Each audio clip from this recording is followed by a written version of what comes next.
Yes, Redzone TV kwoli webale kubanga ogoberera yonna gy'osinzira okubanga gy'otulabira kyokola kya mutawaana nnyo okubanga okyali ku Redzone TV ate n'oba kubanga osubscribinga nyongera okujjukiza nga bulijjo kirira wansi wolaba ekigambo subscribe kikwateko okwate ne kade aka notification obeere nga tomisinga nsonga yonna. Kakati nkuleetedde ebimu ku birowoozo bannayuganda bye bazze bawa wabula nga gwe nkuleetedde leero bamuyita Noah Mutwe ku nsonga ez'e Masaka. Jjukira oluvannyuma lwa National Unity Platform nga ekulembera Robert Kyagulanyi Ssentamu balonkinga okumobilizinga okuregisteringa okuyingiza bamemba abapya mu kibiina ekya National Unity Platform nga bayita mu kubawa kaadi eziri official nga bayita mu kubawandiisiza ku bitundu byabwe. Era olunaku lwajjo nakwadde amawulire nga Honorable Mwadanko Nnyingi akiikirira Kyaddondo East eyasikira Robert Kyagulanyi Ssentamu mu constituency eyo nga yagenze maaso n'okubanga naye atongoza kaadi eyo mu constituency ye era n'abaako abantu be yayingiza abapya mu kibiina ekya National Unity Platform mu kaweefube ye gwe yayise ow'okudduukirira omulanga ogwa Robert Kyagulanyi Ssentamu mu nsonga eno. Kakati ebyabadde biva e Masaka nga waliwo abamu ngera okimanyi abakulemberwa Mathias Mpuuga, Abedi Bwanika mbu nga bo bagamba tetujja kukkiriza. Era Abedi Bwanika yawuliddwako mu katambi akamu ng'agezaako okugamba abantu bakunga nti temugeza ne mulinnyayo, temugeza ne mukkiriza ebintu by'okwewandiisa, temugeza ne musemberera abagenda okugamba mbu bawandiisa simanya abantu ba Nuupu abapya. Nga Abedi Bwanika yagamba nti bano bo tebabamanyiiko era enteekateeka eno bo tebagimanyiiko. Kakati Abedi Bwanika bamulabudde ku nsonga eno.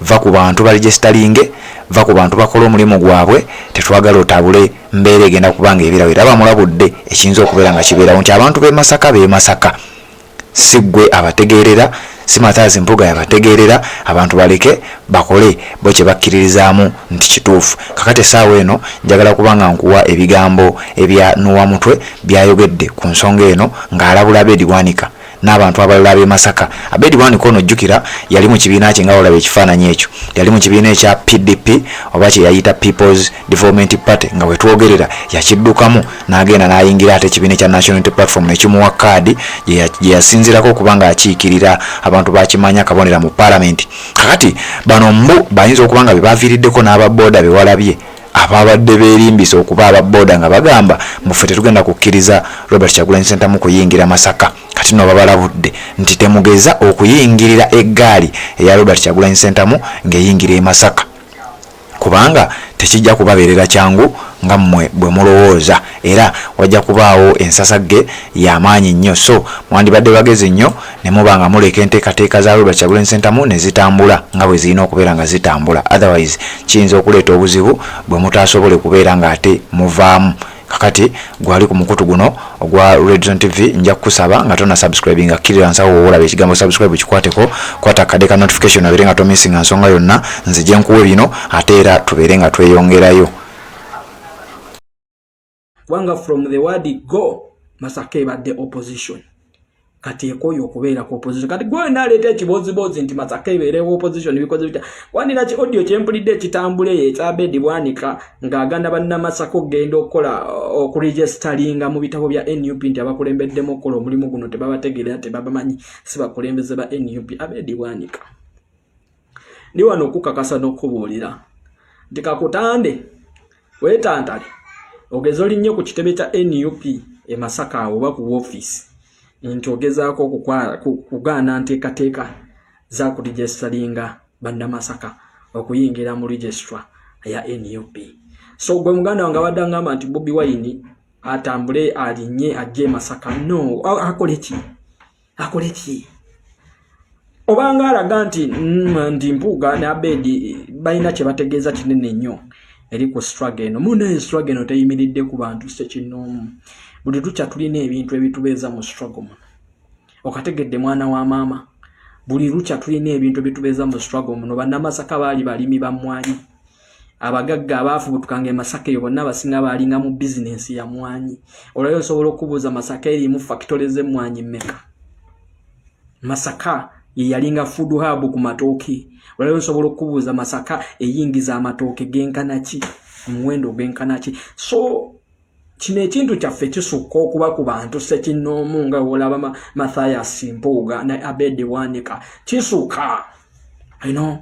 So tugenda kutuuka ku level eyo olabe nti Bobi Wine kakati ayiteko e Masaka olw'okuba abantu abamu bannakigwanyizi nga Abedi Wanika ne kagrupu akamu aka NRM kavulire ne kagamba nti oyo Bobi Wine tetumwetaga mu Masaka muno, talina na kulinnyayo, you know, they are nothing. Tewali kyebategeeza yadde, you know. So gwabadde asuubira nti ogenda kulaba mu bwangu nti Bobi Wine azitaddemu engatta agenze Masaka. Kuki? There is no need. Kozi yaffe esukka Masaka ya ggwanga yonna, okitegedde bulungi nnyo. In fact Masaka is a small portion ku ggwanga Uganda, okitegedde. So njagala mukimanye nti His Excellency Kyagulanyi Ssentamu Robert alina obuvunaanyizibwa bwa ggwanga Uganda lyonna. So small portion as Masaka. Nga bannaffe boy batulaga nti bebigendererwa byabwe bikoma Masaka tebisukka Masaka. Kati atawo Kyagulanyi Ssentamu Robert asukkawo. Nkategedde baganda bange.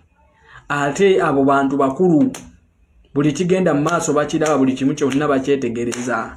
So tulowooza n'ogamba nti ate kirowe kitiriwe kiti, no, they are nothing. Ndowoozaako nkamaze nkateerezezza.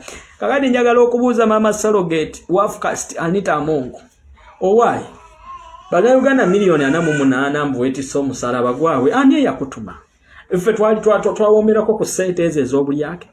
Wandigambye nze Anita Amongo netisse omusalaba gwa Sumani Basaalirwa, netisse omusalaba gwa Mathias Mpuuga ow'ekitiibwa, netisse omusalaba gwa Ssemujunganda, netisse omusalaba gwa kaposhoni kaba parliamenti. We mu benefitinga mu ssente y'omunyi w'omusolo. So sigamba bannayuganda miliyoni 48. Ani eyakutumye? Anita Amongo. Ddala gwe wali okoze eki ekitulipresentinga embalirira gy'osaasaanya yokka buli lunaku munnansi talina waagifuniramu. Kakati mwetiika emisalaba gyammwe ng'abantu Ssekinnoomu Anita Amongo n'akagulupu k'abantu abatono. Mwetiika emisalaba gyammwe mumanye nti ensi n'ensi yabategedde nti muli babbi.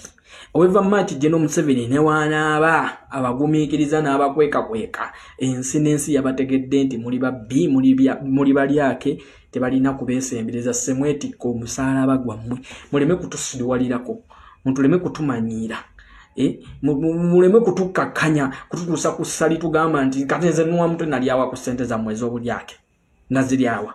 Nuwa mutwe netwe lyange naziryawa. Empatikana ngera kumacha mpatikana nonya chimbezaawo, nonya chibezaawo familia yangu ngama nti wetisa omusalaba gwange ndi UK yakutaddeko sanction naye yakutaddeko sanction lwa kisiyaga kuki di. So mwetiika emisalaba gyammwe paneete mutupamira temutwonoonera yonoonera, temutubejjagalira. Anita Amongo wane Uganda tulina engombo, buy Uganda, build Uganda, bubu. Kakati nyabo twagala oyingireko mu Gazaland nga gyogenza okugula cosmetics. Ekizigo factory ya Mekako ebadde tekyaliko ku map. Kati twagala okuwulira nti Mekako yazzeemu butokola. You know?